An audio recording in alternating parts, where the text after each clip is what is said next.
Hello, dears. I welcome you in Rasayan Academy Chemistry for the discussion of organic chemistry.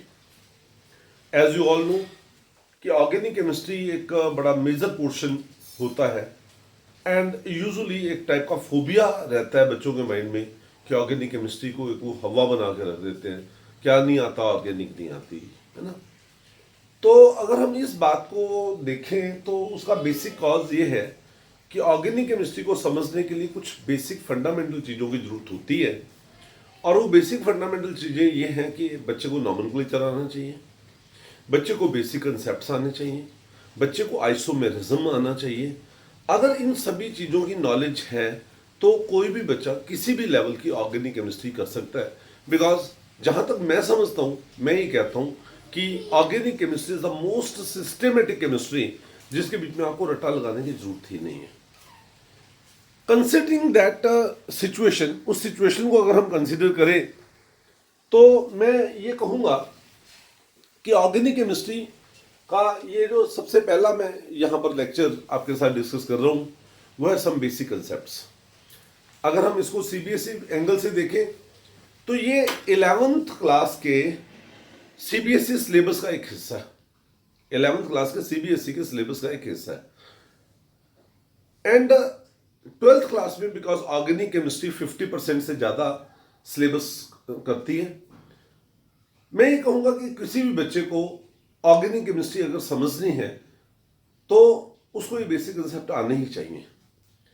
तो ये मेरा ये वाला जो लेक्चर है ये 11th वाले स्टूडेंट अपने सिलेबस को कंसिडर करते हुए देखें एंड 12th वाले जो बच्चे हैं वो अपनी एक रिक्वायरमेंट, मतलब आप ये सोचें कि that it is required to understand organic chemistry. Organic chemistry को प्रॉपरली समझने के लिए इसको आप इसकी एक बेसिक फंडामेंटल रिक्वायरमेंट लेकर चलें।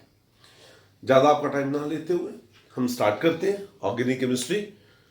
एंड जब मैं ऑर्गेनिक केमिस्ट्री आपके साथ स्टार्ट करने जा रहा हूँ तो सबसे पहले मैं आपको ये बात कहूँगा कि that organic chemistry is the chemistry of carbon and it's compounds. तो चलो खैर कार्बन कंपाउंड्स पे हम बाद में आएंगे, उससे पहले मैं एक बात आपके साथ करना चाहता हूं कि ये है कि ऑर्गेनिक जो कंपाउंड्स होते हैं उनके बीच में जो नेचर ऑफ बॉन्ड होता है वो होता है कोवलेंट। कौन सा नेचर ऑफ बॉन्ड होता है? कोवलेंट। अब वो जो कोवलेंट बॉन्ड है, covalent bond as you know that it is a bond which is formed by mutual sharing of electrons. भाई इलेक्ट्रॉन म्यूचुअली शेयर होते हैं तो उससे कोवलेंट बॉन्ड बनता है। अब डिपेंड करता है कि वो जो शेयर करने वाले एटम कैसे हैं, एक जैसे हैं, डिफरेंट हैं। अगर वो दो कंबाइनिंग एटम क्या हैं, एक जैसे हैं, तो वो जो उसमें बॉन्ड बनता है वो हम ये मॉलिक्यूल जो होता है उस टाइप के मॉलिक्यूल को हम नाम देते हैं क्या? Homo atomic molecule.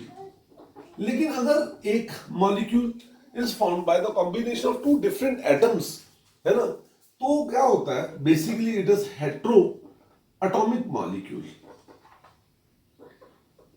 Heteroatomic molecule.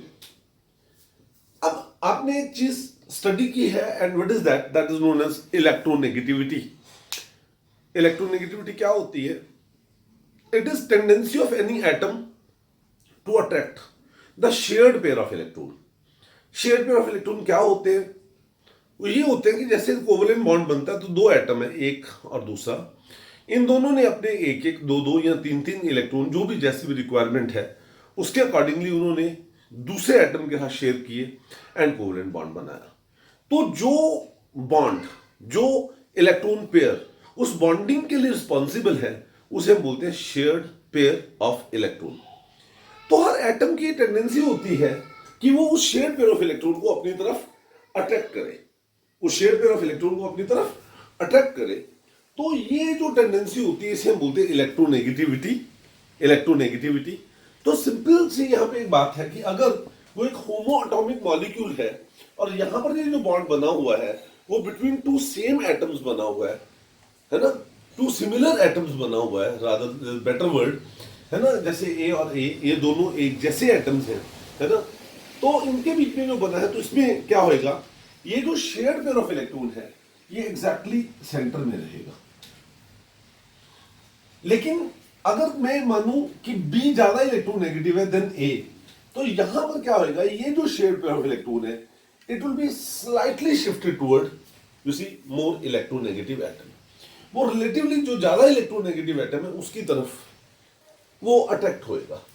जैसे वो उसको अट्रैक्ट करेगा तो इसके ऊपर चार्ज आ जाएगा delta negative, partial negative charge, और ये जो दूसरा एटम है उसके ऊपर क्या आ जाएगा, पार्शियल पॉजिटिव चार्ज। तो इस टाइप से ये जो मॉलिक्यूल है ना, पोलर हो जाएगा। हम ओवरऑल मॉलिक्यूल की नहीं बात करते, मैं सिर्फ यहां पर इसी बॉन्ड की बात करूंगा। तो ये वाला जो बॉन्ड है मैं कहूंगा that this bond is polar covalent bond.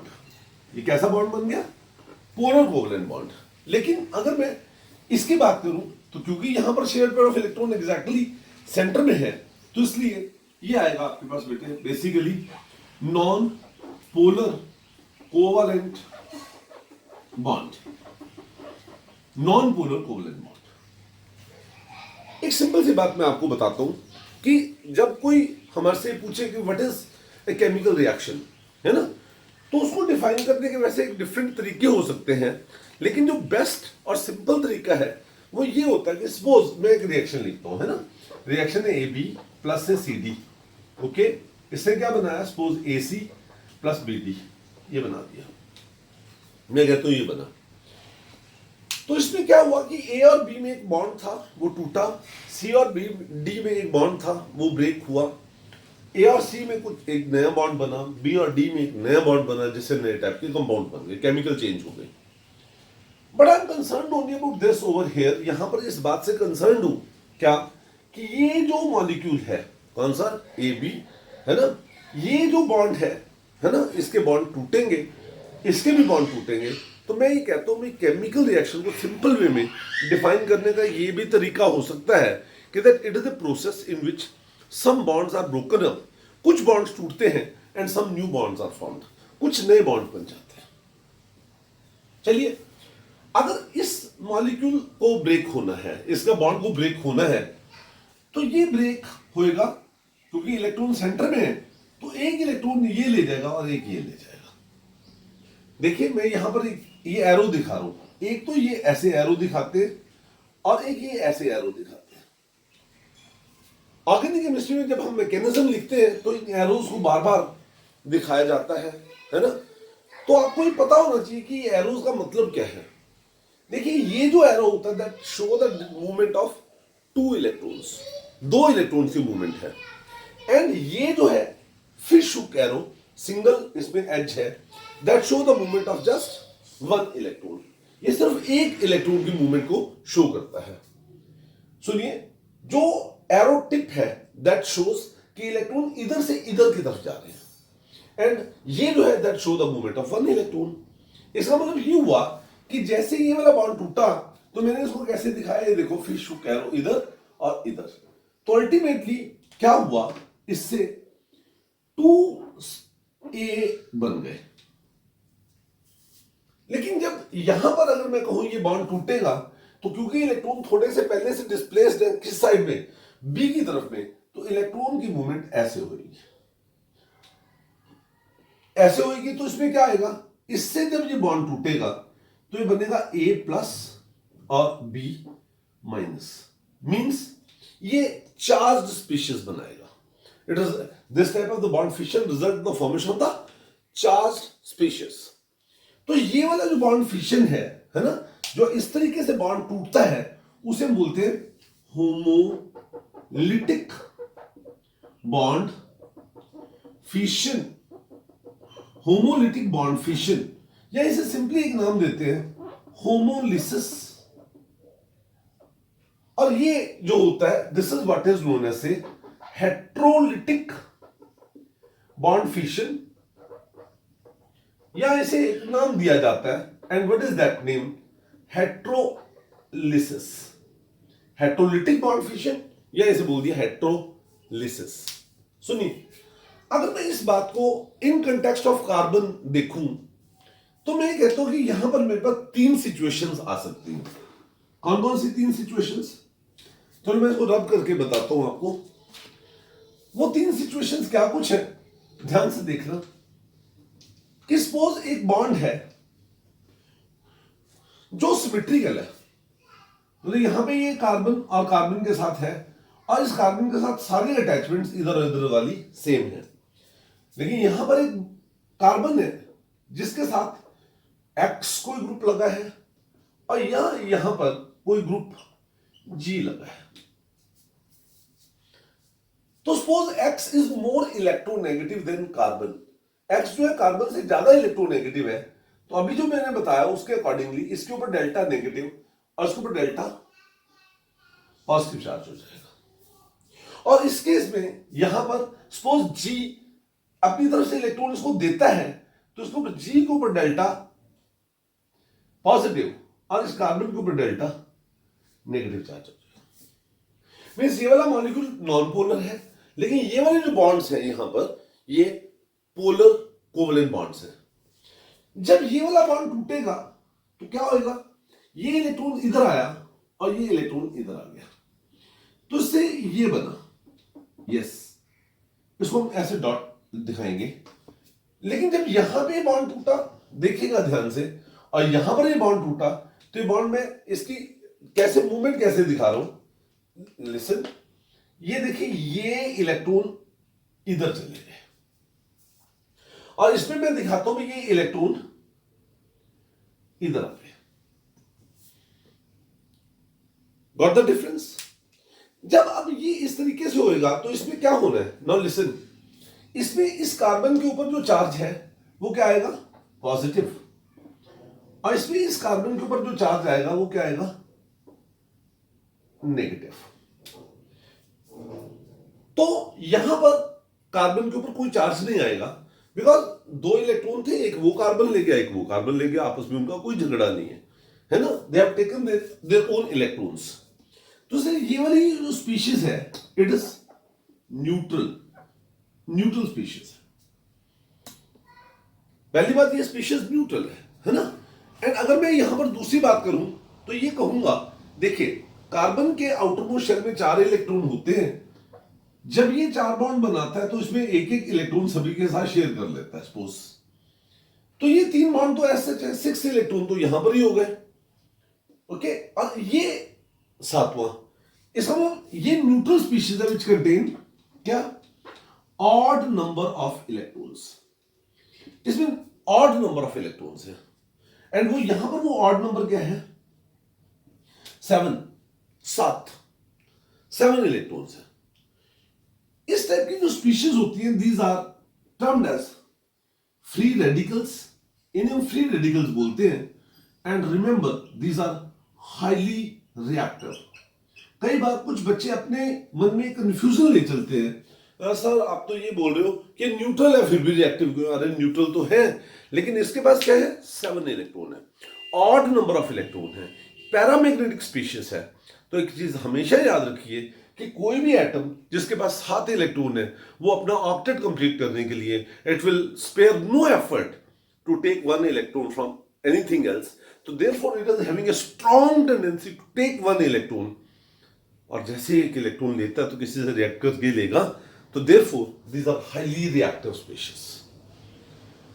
यहां पर हेटेरोलिटिक, ये क्या हुआ, neutral species, odd number of electron है, आमतौर पे 7, फ्री रेडिकल्स बोलते हैं, हाईली रिएक्टिव है, and they are formed as a result of homolysis, as a result of homolysis. लेकिन यहां पर मैं इसको शो कर रहा हूं क्या, हेट्रोलिसिस, हेट्रोलिसिस दोनों केसेस में। तो यहां पर वो हेट्रोलिसिस बॉन्ड फिशन है when carbon is attached with more electronegative atom, तो इससे जो स्पीशीज बनेगी उसमें कार्बन के ऊपर क्या आ गया, पॉजिटिव चार्ज, क्योंकि उसके इलेक्ट्रॉन एक्स ले गया। लेकिन यहां पर जो स्पीशीज बनी, कार्बन ने उससे ग्रुप से अपनी तरफ इलेक्ट्रॉन ले लिए, तो उसके ऊपर चार्ज क्या आ गया, नेगेटिव। इसे हम बोलते हैं कार्बोकैटायन पॉजिटिव चार्ज, या बोलते हैं इसे कार्बोनियम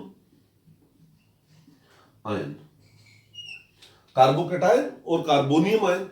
और ये जो होता है इसे बोलते हैं कार्बन एनायन, या इसे बोलते हैं कार्बेनायन।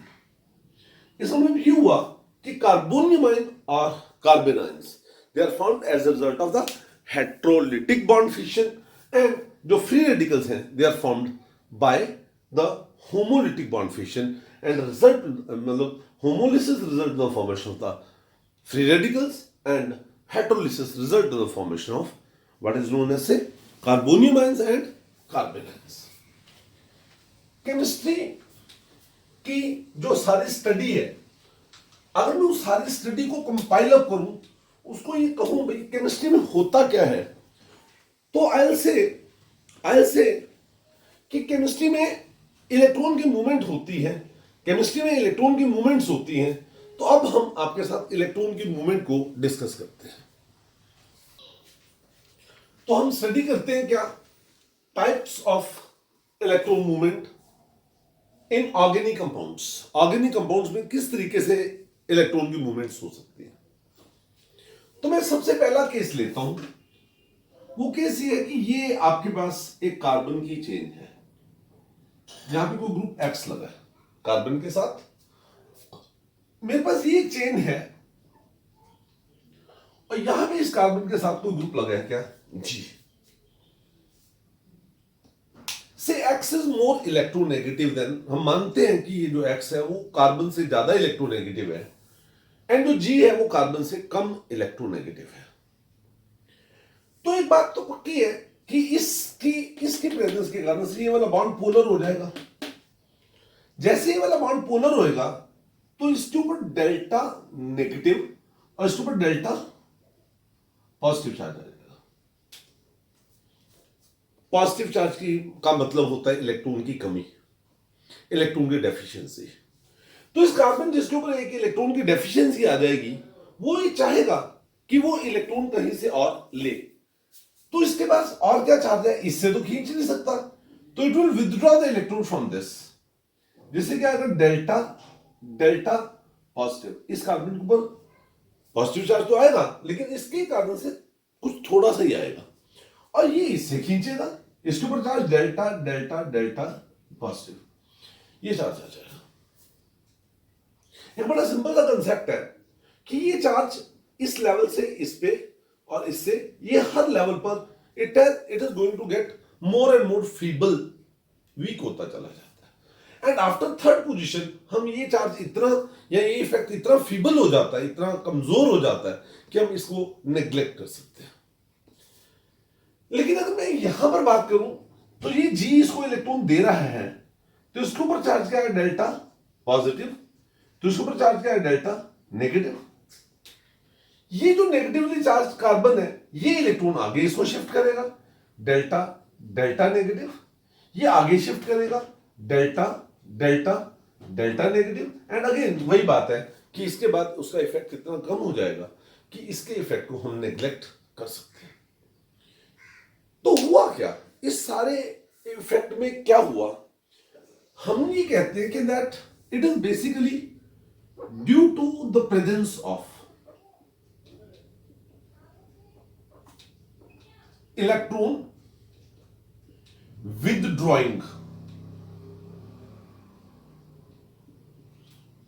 withdrawing group or electron releasing group से मैं इसको एब्रीवेट करता हूं ERG। भाई अगर हाइड्रोकार्बन चेन में इलेक्ट्रॉन विथड्रॉइंग ग्रुप है या इलेक्ट्रॉन रिलीजिंग ग्रुप है, कहां पर, इन the organic molecule,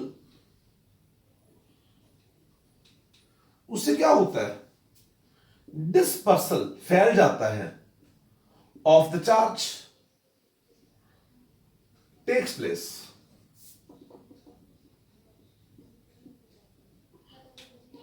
through the chain. उस चेन में चार्ज फैल जाता है थ्रू द चेन, ठीक है। दिस इफेक्ट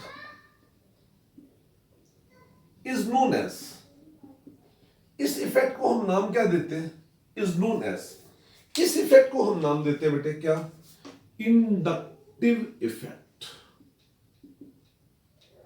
क्या इसे नाम देते हैं? इंडक्टिव इफेक्ट, या इसे एक नाम देते हैं and that name is transmission effect. Yes, I hope so that you got it. मैंने क्या बोला कि that due to the presence of electron withdrawing group और इलेक्ट्रॉन रिलीजिंग ग्रुप, है ना, in the organic molecule, what happens, dispersal of the charge takes place through the chain. ठीक है, this effect is known as what is known as inductive effect और transmission effect. हमें इसके बारे में कुछ कैरेक्टरिस्टिक्स पता होना चाहिए. पहली बात ये क्या है, it is a weak effect. Weak effect, slide shifting है इलेक्ट्रॉन की, पूरी नहीं. वीक इफेक्ट है, चार्ज आते हैं partial positive partial negative charge आते हैं, तो इट्स अ वीक इफेक्ट. लेकिन दूसरी बात, it is a permanent effect. And इसके मतलब दिस इफेक्ट बिकम, मैं यहां पे एक वर्ड यूज करता हूं, प्रॉपर्टी ऑफ द मॉलिक्यूल. ये उस मॉलिक्यूल की प्रॉपर्टी बन जाता है. It become property of that molecule. Example लेता हूं. एग्जाम्पल है सपोज CH3 CH2 Cl. ये कंपाउंड है. तो यहां पे बेसिकली ये है ना, ये कार्बन और यहां पे ये Cl. तो ये क्या है, डेल्टा नेगेटिव, ये क्या आ गया डेल्टा पॉजिटिव, ये क्या आ गया डेल्टा पॉजिटिव. ये आ गया. ये Cl ग्रुप इलेक्ट्रॉन विथड्रॉइंग था, इसके कारण से इसमें चार्ज फ्लो हो गया. As a result of this charge flowing, what happened, the charges got developed and this molecule will become, कैसा मॉलिक्यूल हो गया, पोलर. तो इसके जो पोलर नेचर है, it is due to inductive effect of the Cl group which is attached to one terminus end of the chain. उस chain के terminus and पर ये जो एक Cl ग्रुप लगा है, ये उसके कारण से है सारा कुछ. आई होप सो कि आपको ये बात एग्जैक्टली समझ आ गई होगी. चलिए मैं आपको एक और बात बताता हूं इसमें, और वो ये है कि ये जो इफेक्ट है, कौन सा, इंडक्टिव इफेक्ट, इसको हम लेटर I से रिप्रेजेंट करते हैं.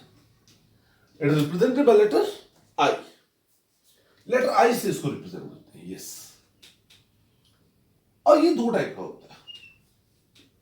दो टाइप का कौन कौन सा होता है, एक होता है प्लस I इफेक्ट और एक होता है प्लस, एक क्या होता है, minus I effect. Minus I effect किसका होता है, when a group is electron withdrawing, और जब when the group is electron releasing. लेकिन अगर मैं इस बात को इस तरीके से कहता हूं तो ये पार्शली करेक्ट है. आपको पता होना चाहिए कि इलेक्ट्रॉन विथड्रॉल, इलेक्ट्रॉन रिलीज, ये एक रिलेटिव कंसेप्ट हम लेते हैं. सपोज करो दो एटम है, क्लोरीन और फ्लोरीन है. वैसे तो क्लोरीन भी इलेक्ट्रॉन नेगेटिव है और फ्लोरीन भी इलेक्ट्रॉन नेगेटिव है, लेकिन अगर एक बॉन्ड बने Cl और F में, तो fluorine is relatively more electron negative than chlorine. तो उसमें क्लोरीन के ऊपर पार्शियल पॉजिटिव एंड फ्लोरीन के ऊपर पार्शियल नेगेटिव चार्ज आएगा. तो ऑर्गेनिक कंपाउंड्स में प्लस I या माइनस I इफेक्ट जो लेते हैं, that is we consider this effect with reference to hydrogen. हम हाइड्रोजन को कंसीडर करके इस इफेक्ट को देखते हैं. नाउ जो हमारे पास जो डिफरेंट ग्रुप्स हैं, वो कौन कौन से हैं जिनका प्लस I इफेक्ट है. मैं इसके एग्जांपल कुछ बताता हूं. एग्जांपल है CH3 CH3 CH3 CH2 CH3 and then H. ये वाला ग्रुप कौन सा है, T ब्यूटाइल, टर्शियरी ब्यूटाइल. ये कौन सा है, SCC प्रोपाइल, सेकेंडरी प्रोपाइल. ये कौन सा ग्रुप है, इथाइल. ये कौन सा हो गया, मिथाइल. ये तो हाइड्रोजन है. ये इसमें ना केवल आपको ये बात समझनी कि इसका प्लस I इफेक्ट है, लेकिन आपको ये भी नॉलेज होनी चाहिए कि रिलेटिवली कौन सा स्ट्रांग है और कौन सा वीक है। तो ये इसका ऑर्डर है। ऑब्जेक्टिव्स में जब ये आर्टिकल्स आते हैं तो आपको इन चीजों को एज सच क्वेश्चन पूछे जाए या ना जाए, लेकिन आपको ये नॉलेज होनी चाहिए कि कौन सा ग्रुप ज्यादा इलेक्ट्रोनेगेटिव है, कौन सा ज्यादा रिलीजिंग ग्रुप है, कौन सा ज्यादा विथड्रॉइंग ग्रुप है। वो आपको उसका रिलेटिव कंसेप्ट भी पता होना चाहिए। जैसे मैं यहां पर आपको बताता हूं कुछ ग्रुप जिनका माइनस आई इफेक्ट होता है। इसमें मैं ले रहा हूं NO2 is more than cyanide, NO2 group is more than cyanide, is more than COH, is more than F, is more than F, Cl, Br, I, is more than Cl, is more than Br, is more than I, is more than OCH3. OCH3 is what? Methoxy group is more than OH, is more than phenyl benzene ring जिसे बोलते हैं C6H5 is more than hydrogen. तो students आपको ये कैसे पता लगेगा? जैसे अगर मैं नाइट्रो इथेन की बात करूं, देखिए CH3CH2 NO2 एंड अगर मैं कहता हूं CH3CH2Cl, ये दो कंपाउंड्स हैं। तो इन दोनों कंपाउंड्स में मैं यहां पर क्या बात करता हूं NO2 ग्रुप और यहां पे क्या बात करूं Cl ग्रुप। इसके कारण से, दोनों के कारण से एक बात तो पक्की है कि ये दोनों के दोनों ग्रुप क्या होंगे? पोलर होंगे।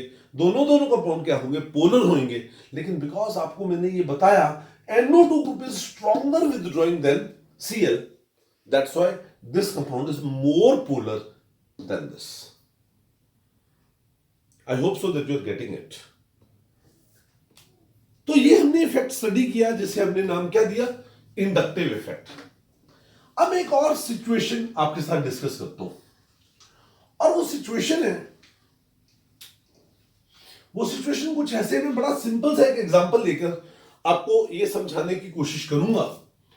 और वो है suppose CH2 double bond CH2, मैंने इसकी रिएक्शन कर दी HBr के साथ, तो इसने क्या बनाया? CH3 CH2Br, ये बना दिया।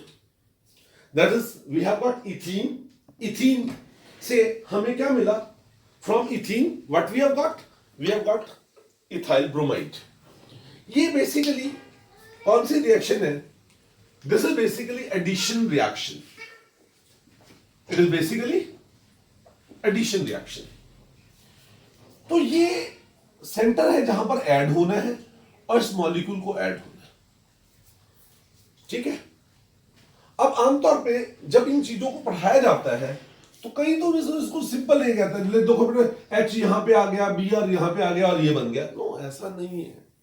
This is not the case कि रिएक्शन ऐसे हुई होगी, ये प्रोसेस ऐसे हुई होगी, ऐसा कोई केस नहीं है। लेकिन यहां पर फंडामेंटली क्या है, ये प्रोसेस कैसे हुई होगी। मैंने इस लेक्चर से शुरू से आपको एक चीज बताई, क्या कि ये आपके पास H प्लस है और ये Br माइनस है। I think you will agree upon it, because Br is more electronegative than H। Br जो है वो H से ज्यादा इलेक्ट्रोनेगेटिव है, इसलिए H के ऊपर चार्ज प्लस एंड Br के ऊपर नेगेटिव आएगा। This is certain, sure and certain. अब देखिए, ऐसा है कि जितना हम स्टार्टिंग में ऑर्गेनिक केमिस्ट्री को समझ के कर लेंगे उतना हमारे लिए ऑर्गेनिक केमिस्ट्री आसान हो जाएगी। नहीं तो इसको तो रट्टा लगाना भी बहुत मुश्किल होता है। It's really very tough even to mug it up. Now I will say, यहां पर मैं एक बात करता हूं कि डबल बॉन्ड है, एल्कीन में डबल बॉन्ड है। तो यहां पर डबल बॉन्ड है तो एक बॉन्ड सिग्मा है, तो दूसरा बॉन्ड आपके पास क्या है? Pi bond. And you must be knowing that pi bond is weak bond. Weak bond का मतलब ये है कि जो उसके इलेक्ट्रॉन्स हैं वो इजीली अवेलेबल है, अब यहां पे H क्या है? इसके ऊपर क्या चार्ज आ गया? पॉजिटिव। तो हुआ क्या, ये H इस कार्बन के पास आता है, it comes to this carbon, यहां पे आता है, इधर यहां पे, और कहता है गिव मी इलेक्ट्रॉन्स। मेरे इलेक्ट्रॉन चले गए, मेरे को इलेक्ट्रॉन दे दो, ठीक है। तो व्हाट डज इट डू, ये क्या करेगा, ये जो पाई बॉन्ड है ये टूटेगा, एंड जब पाई बॉन्ड टूटेगा तो उसके इलेक्ट्रॉन एक कार्बन के ऊपर चले जाएंगे, आउट ऑफ द टू एक कार्बन के ऊपर चले जाएंगे, और उस कार्बन से जाते हुए ये इस H के पास। I hope so that you can get it. भाई पाई बॉन्ड था, ये डबल बॉन्ड है, ये डबल बॉन्ड है ना, ये सिग्मा बॉन्ड, ये पाई लगा लो, तो पाई बॉन्ड वाले इलेक्ट्रॉन एक कार्बन के ऊपर गए और इधर जाके हाइड्रोजन के साथ लग गए, ऐसे और फिर ऐसे, ये आई शोड इट।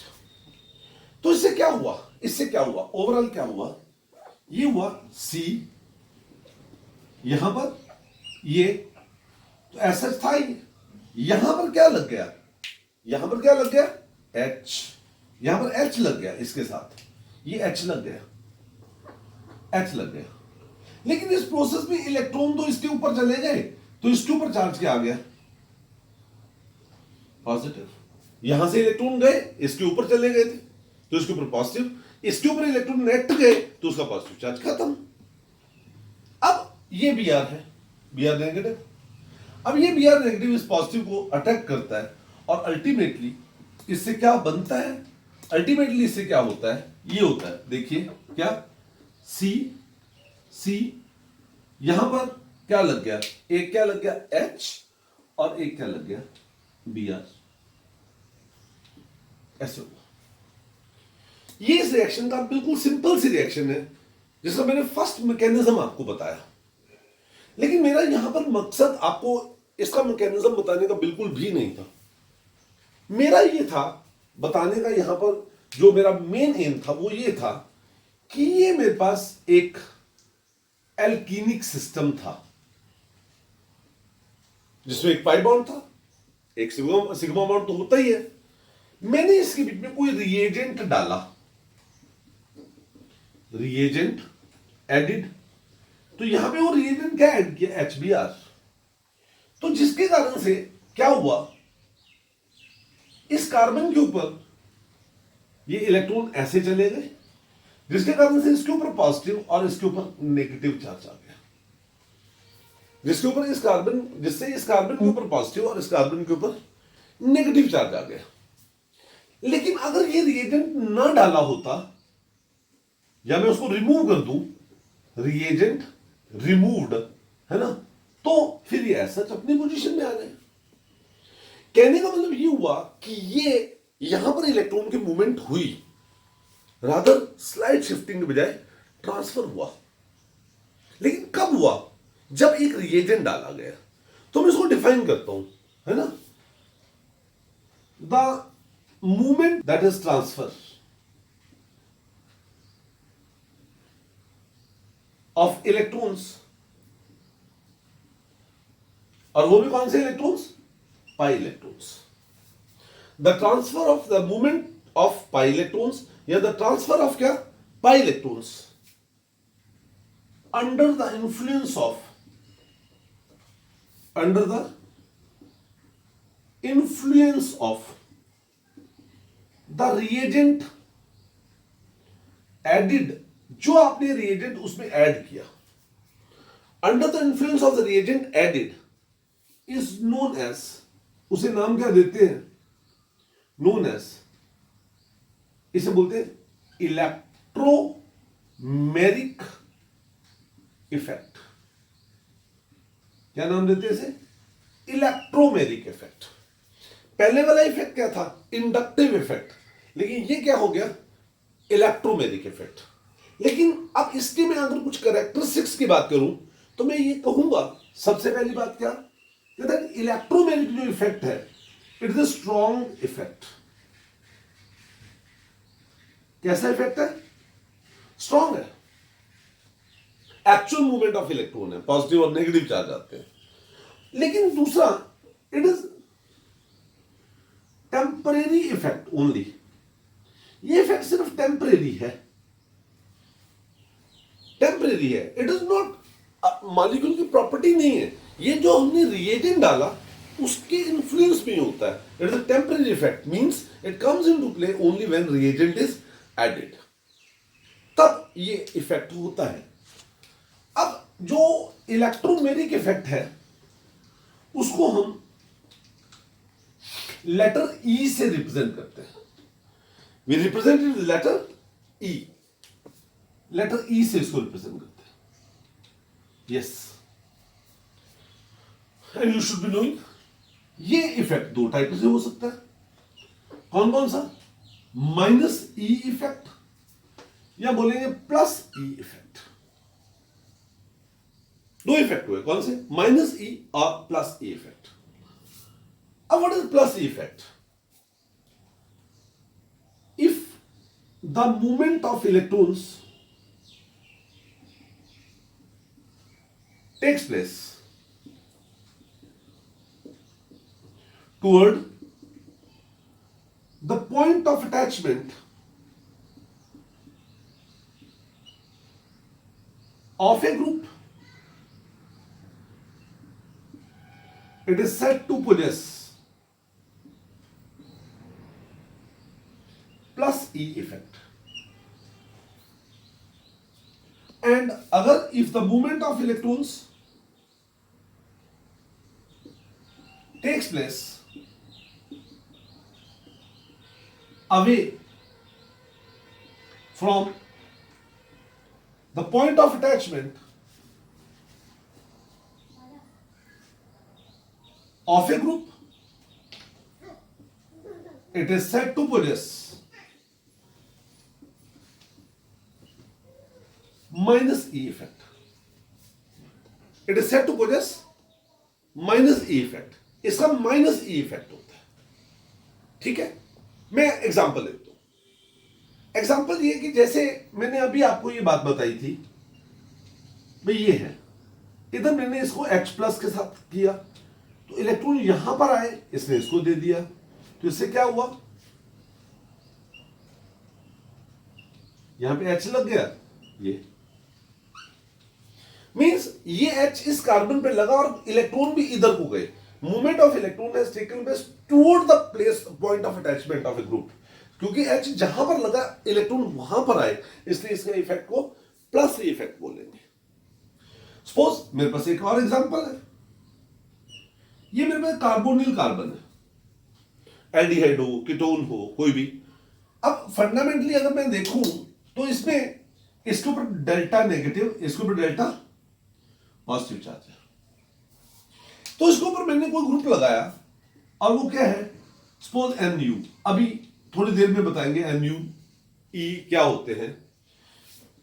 ये नेगेटिवली चार्ज है तो ये इस कार्बन पे अटैक करेगा। जैसे इसने कार्बन पे अटैक किया तो इलेक्ट्रॉन की मूवमेंट यहां से आगे चलेगी, पाई इलेक्ट्रॉन। तो अल्टीमेटली क्या हुआ? क्या हुआ? CO, यहां पे क्या लग गया? Mu, और इलेक्ट्रॉन यहां से आगे चले गए, उसके ऊपर चार्ज क्या आ गया? नेगेटिव।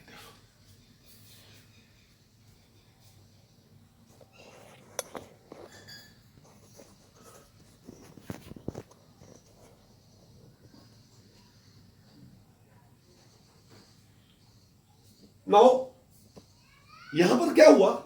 ये CO ग्रुप था, Nu न्यूक्लियोफाइल है, तो इसने ये पोलर है, CO पोलर है, तो डेल्टा नेगेटिव डेल्टा पॉजिटिव। तो ये न्यूक्लियोफाइल यहां पर अटैक किया, जैसे ही यहां पर अटैक किया तो इसके पाई इलेक्ट्रॉन ऑक्सीजन की तरफ चले जाएंगे, तो रिजल्टेंट स्पीशीज ये बनी। देखिए C यहां पर है, यहां पे क्या लग गया? Nu न्यूक्लियोफाइल इसके ऊपर लगा, तो ये न्यूक्लियोफाइल जहां पर लगा इलेक्ट्रॉन की मूवमेंट उससे आगे चली गई। तो here the movement of electron has taken place away from the point of attachment. जहां पर वो ग्रुप लगता है उससे इलेक्ट्रॉन आगे की तरफ चले जाते हैं। That's why it is said to possess कौन सा effect? Minus E effect, and here it is said to possess plus E effect. आज के लेक्चर के लिए जस्ट 5 मिनट की और बात, उसके बाद नेक्स्ट लेक्चर में हम डिस्कस करेंगे। ऐसा है, मैंने जो अभी तक ये दोनों चीजें आपको समझाई, इन दोनों चीजों को मैं कंपाइल अप करता हूं। कंपाइल अप ऐसे करता हूं कि मेरे पास सपोज ये वाला मॉलिक्यूल है CH3 CH double bond CH2, मैंने इसके बीच में HBr डाला। क्या डाला? HBr। अब एक बड़े सिंपल सी बात है कि इस HBr को इस डबल बॉन्ड के अक्रॉस ऐड होना है। तो अगर H यहां पर लगे CH3 CH 2 CH2 Br, तो Br यहां पे लग जाएगा। लेकिन अगर यहां H इसका यहां पर लगे तो ये बनेगा CH3 CH CH3 और Br यहां पर लग जाएगा। तो ये दो प्रोडक्ट्स पॉसिबल हैं, ये दो प्रोडक्ट्स पॉसिबल हैं। लेकिन अगर मैं इसको फंडामेंटली बताऊं आपको भी, ये प्रोसेस हुई कैसे होगी, ये ऐसे हुई होगी भाई, ये आपके पास डबल बॉन्ड है ना। अगर इलेक्ट्रॉन की मूवमेंट ऐसे हुई, ये वाले इलेक्ट्रोमैग्नेटिक इफेक्ट हुआ, इलेक्ट्रॉन की मूवमेंट ऐसे हुई, तो यहां पे प्रोटॉन लग गया H, तो यहां पे CH3 और फिर यहां पे क्या चार्ज रह गया, नेगेटिव। बाकी सब ग्रुप लगे हुए, यहां पे क्या लग गया, ये बाकी सारे ग्रुप लगे हुए, तो इसके ऊपर नेगेटिव चार्ज पॉजिटिव चार्ज आ गया, तो यहां पे फिर क्या लग गया, Br। मतलब मूवमेंट ऑफ इलेक्ट्रॉन ऐसे हुई इधर को। लेकिन अगर मूवमेंट ऑफ इलेक्ट्रॉन्स में इधर होती ऐसे, देखिए ये ऐसे, यहां पे ग्रुप R है, ये मिथाइल, तो ऐसे होती तो यहां पे क्या चार्ज आता, नेगेटिव, तो यहां पे H लगता और यहां पे Br लग जाता। बेसिकली यहां पे हुआ तो इलेक्ट्रोमैग्नेटिक इफेक्ट ही। लेकिन अगर इस बात को मैं ऐसे समझाऊं आपको कि दो डिफरेंट सिचुएशंस हैं। सिचुएशन क्या है कि ये मैंने ऐसे पेन को होल्ड किया, सपोज ये ऐसे मैंने पेन को होल्ड किया है, अगर मैं अपनी इसकी ग्रिप को लूज कर दूं तो ये कहीं पे भी गिर सकता है, इधर उधर इधर इधर कहीं पे भी गिर सकता है। कहने का मतलब ये भी, अगर एक एल्कीनिक सिस्टम सिमेट्रिकल है तो इलेक्ट्रॉन इधर भी जा सकते हैं और इधर भी जा सकते हैं। लेकिन अगर मैं कहूं भी इस पेन को मैं इधर से पुश करूं ऐसे, तो सर्टेनली इधर ही गिरेगा।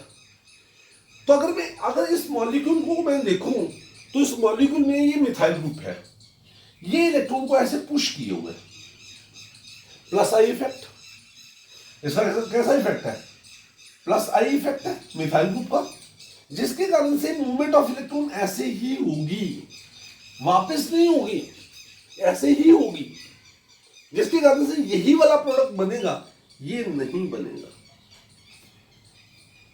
इसका मतलब ये हुआ कि यहां पर फंडामेंटली आपके पास जो है वो क्या हुआ इलेक्ट्रोमैग्नेटिक इफेक्ट। लेकिन electromagnetic effect is governed bye, भाई वो इलेक्ट्रॉन की मूवमेंट कैसे होगी, इंडक्टिव इफेक्ट। इंडक्टिव इफेक्ट ने उसको गवर्न किया, तो this phenomenon is termed as, इस फिनोमिनन को हम नाम देते हैं, is termed as this phenomenon is termed as, मैं इसे बोलता हूं, देखो इसके लिए एक टर्म यूज कर रहा हूं और वो टर्म है इंडक्टोमेरिक इफेक्ट। क्या बोलते हैं, इंडक्टोमेरिक इफेक्ट। तो अभी आज इस लेक्चर में हमने स्टडी किया क्या कि होमोलिटिक बॉन्ड फिशन क्या होता है, हेटेरोलिटिक बॉन्ड फिशन क्या होता है, फ्री रेडिकल्स, हल्का सा डिस्कशन, नाम लिया कार्बोनियम आयन कार्बन आयन का, and inductive effect, electromagnetic effect और इंडक्टोमैग्नेटिक इफेक्ट को डिस्कस किया। आई होप सो कि ये लेक्चर आपको 100% समझ आ गया होगा। मैं बहुत स्लो और बड़े आराम से आपको पढ़ाने की कोशिश कर रहा हूं, एंड चाहता हूं कि आप इसको अच्छे से पढ़ें। ऑर्गेनिक केमिस्ट्री की टोटल कंप्लीट सीरीज में आप मेरे को फॉलो करें, सो that you can get what organic chemistry is. Organic chemistry होती क्या है, इसके बारे में आपको अच्छे से पता लग पाए, बेसिक्स आपको पता लग पाए। विद दैट होप आई से that you must subscribe my channel, you must share it with your friends who are not getting quality material. Keep spreading all of this thing. Thank you. Have a nice day.